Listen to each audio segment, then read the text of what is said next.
નમસ્કાર દોસ્તો, દેશ અને દુનિયાના તાજા સમાચારમાં તમારું સ્વાગત છે। રાજસ્થાનના અલવરમાં ધોધમાર વરસાદ, પાણી ઘરમાં ઘૂસી ગયા, હિમાચલમાં વાદળ ફાટ્યો, 4ના થયા છે મોત। જુલાઈમાં 6 મોટા ફેરફારો થયા, ટ્રેનમાં મુસાફરી મોંઘી થઈ, તત્કાલ ટિકિટ બુક કરવા માટે IRCTC એકાઉન્ટને આધાર કાર્ડ સાથે લિંક કરવું પડશે। આ ઉપરાંત પાન કાર્ડ બનાવવા માટે હવે આધાર કાર્ડ ફરજિયાત બની ગયું છે। 19 કિલોગ્રામ કોમર્શિયલ ગેસ સિલિન્ડર 58 રૂપિયાને 50 પૈસા સસ્તું થયું છે। ટ્રમ્પ અને મસ્કનો વિવાદ વધ્યો, ટ્રમ્પે કહ્યું ન ફાવતું હોય તો સાઉથ આફ્રિકા જવું પડશે। કર્ણાટકમાં CM પદ પર ફરીથી વિવાદ આવ્યો છે। ખડગેએ કહ્યું છે કે CM બદલવાનો નિર્ણય હાઈકમાન્ડ લેશે। ભાજપે 5 રાજ્યોના પ્રદેશ પ્રમુખ જાહેર કર્યા છે। ગુજરાતના 2 દિવસમાં થઈ શકે છે પ્રદેશ પ્રમુખ। ગુજરાતમાં 40,000 શિક્ષક, 38,000 ઓરડાની અછત, છતાં પ્રવેશોત્સવના નામે સરકારનું માત્ર માર્કેટિંગ। સુરેન્દ્રનગરમાં રોડ ઉપર ચક્કાજામ કરનાર 13 વ્યક્તિ સામે ફરિયાદ દાખલ કરવામાં આવી છે।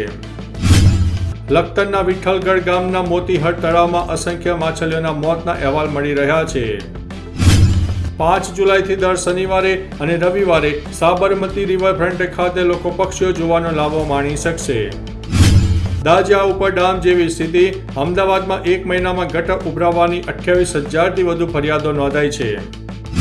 એર ઇન્ડિયાની વધુ એક ફ્લાઇટમાં હવા ખોટવાઈ હતી, વિમાન 900 ફૂટ નીચે ઉતર્યું। દિલ્હીમાં જૂના વાહનો ઉપર પ્રતિબંધ શરૂ, પ્રથમ દિવસે 2 બાઇકો જપ્ત કરવામાં આવી છે। ભારતની હાઈટેક એર ડિફેન્સ સિસ્ટમ આકાશથી બ્રાઝિલ ખુશ થઈ ગયું છે, ખરીદવાની તૈયારીમાં રહ્યું છે બ્રાઝિલ।